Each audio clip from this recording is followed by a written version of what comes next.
আসসালামু আলাইকুম, সবাইকে স্বাগতম। কেমন আছেন সবাই? আশা করছি সবাই ভালো আছেন। আলহামদুলিল্লাহ আমরা বেশ ভালো আছি। চলে আসলাম নতুন একটা ভিডিও নিয়ে। ভাত বসিয়ে দিছি দুপুরের জন্য। এখন বাজে কয়টা? 3:30 4টার মতো। এই যে গ্যাস বাড়ছে, এখন ভাত বসালাম। তো রান্না করব আজকে ব্রয়লার মুরগি, পোলট্রি মুরগি। ব্রয়লার মুরগি বলে, পোলট্রি মুরগি বলে। তো আজকে একটা পোলট্রি মুরগি আনছে, সেটাই রান্না করব। তো এখন আমি এই যে আনছি গতকালকে, ফ্রিজে ছিল, ফ্রিজ থেকে বের করে নিলাম।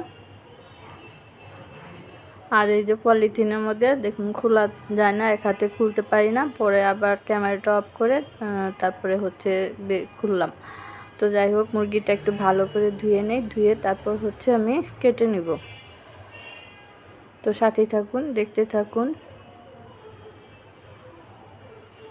তো এই যে ভালোভাবে ধুয়ে নিলাম। ধুয়ে নিলে ভালো কি হয়, কি আর যে ময়লা টয়লা থাকে সেগুলো চলে যায়, আর লোম টোম থাকলে ওগুলো আর কি বেছে নেওয়া যায়।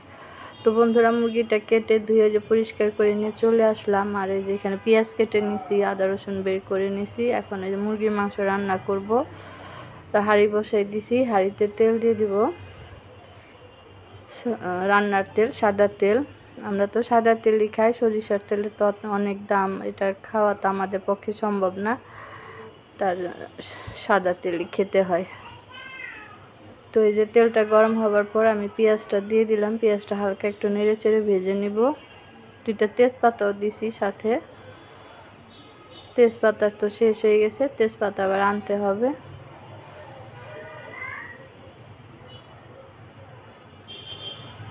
তো বন্ধুরা, এই যে পেঁয়াজটা একটু লাল লাল করে আজকে ভেজে নিয়েছি। দেখুন, অন্য দিন তো একটু হালকা ভাজি, আজকে একটু লাল লাল করে ভেজে নিলাম। এইভাবে ভাজলে আর কি তরকারিটা খেতে ভালো লাগে। তো যাই হোক, এই যে ভাজা শেষ হয়ে গেছে, এখন আমি আদা রসুন বাটা দিয়ে দিলাম। আদা রসুন বাটা দিয়ে আরও কিছুক্ষণ কষিয়ে নিব। এরপর দিয়ে দিব হলুদের গুঁড়া, মরিচের গুঁড়া, ধনিয়া গুঁড়া। আজকে কিন্তু রান্না বাড়া খুবই কম বন্ধুরা, মুরগির মাংস রান্না করব।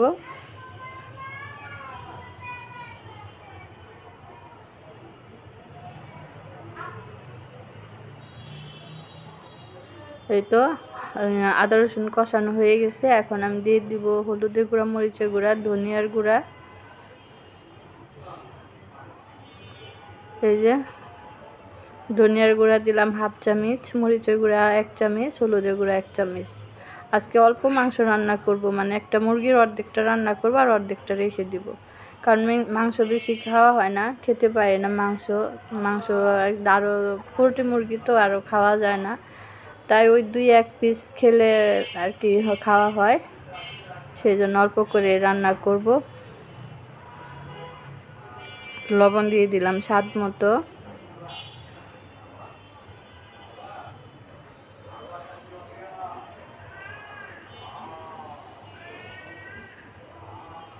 তো এই যে বন্ধুরা, আজকে মশলাটাকে 2বার কষিয়ে নিয়েছি, একবার কষিয়ে আবার পানি দিয়ে আবার কষিয়ে নিব। এইভাবে মশলা কষালে। আর এদিকে যে দারচিনি দিব, দারচিনিগুলো একটু ধুয়ে নিচ্ছি, দারচিনিতে তো ময়লা থাকে, সেজন্য ধুয়ে দিলে ভালো হয়।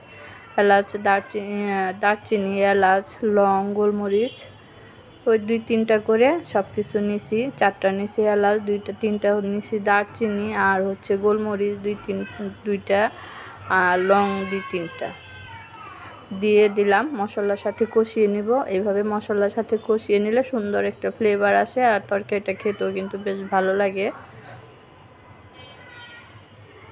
তো এই যে বন্ধুরা দেখুন, মশলাটা আমি কষিয়ে নিচ্ছি, আর মশলা কষানোর সময় কিন্তু কালারটা চেঞ্জ হয়ে গেছে, লাল লাল হয়েছে। এইভাবে কষিয়ে নিলে আর কি মশলার কালারটা সুন্দর আসে, আর এই তরকারিটা খেতেও ভালো লাগে। এই যে কষানো শেষ, আমি আবারও পানি দিয়ে দিলাম, আবারও আমি কষাবো কিছুক্ষণ, তেল উঠায় আসা পর্যন্ত কষিয়ে নিব। আজকে কিন্তু 2বার মশলা কষাইছি। এরকম করে কষালে মশলাটা ভালো কষানো হয়। তো এরকম করে কষাই না, সময়ের অভাবে কষানো হয় না, কারণ একটু সময় লাগে, এইভাবে কষিয়ে রান্না করতে গেলে একটু সময় নিয়ে করতে হয়। তো যাই হোক, দেখতে থাকুন। তো এই যে আবারও আমি পানি দিয়ে মশলাটাকে দেখুন কষালাম। এখন দেখুন মশলাটা কত সুন্দর হয়েছে কষানো, আর সুন্দর একটা ফ্লেভার আসতেছে। আর এই যে কষানো শেষ, মাংস দিয়ে দিচ্ছি। এই তো বললাম অর্ধেকটা রান্না করবো আর অর্ধেকটা রেখে দিব।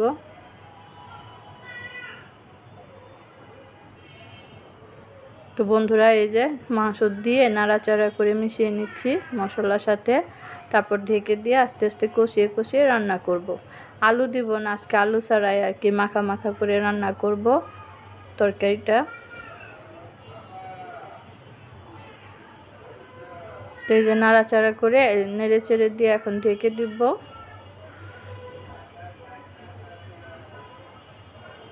তো বন্ধুরা কিছুক্ষণ পর আবার ঢাকনা উঠিয়ে যে নেড়ে দিচ্ছি। দেখুন আজকে মাংসের কালারটাই কিন্তু অন্যরকম হয়ে গেছে, অন্যরকম চেঞ্জ হয়ে গেছে দুইবার মশলা কষানোর কারণে। তো এই যে কষানো শেষ, এখন একটু পানি দিয়ে দিলাম। আজকে আমি মাংসটা রান্না করবো একদম মাখা মাখা করে, কোনো ঝোল টোল রাখবো না, আলু দেওয়া হয় নাই, ঝোল দিব না, ঝোল রাখবো না, মানে মাখা মাখা করে রান্না করব। সেই জন্য দেখুন অল্প একটু পানি দিলাম।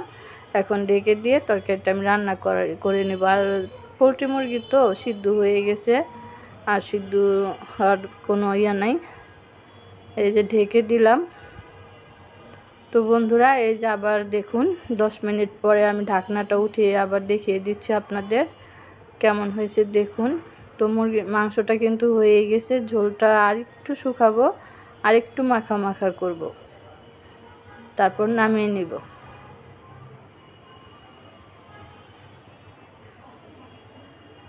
দেখুন কত সুন্দর হয়েছে, নামানোর পরে কিন্তু আরও সুন্দর লাগবে দেখতে।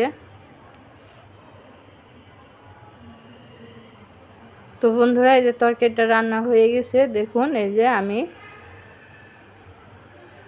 খেতে বসে গেছি।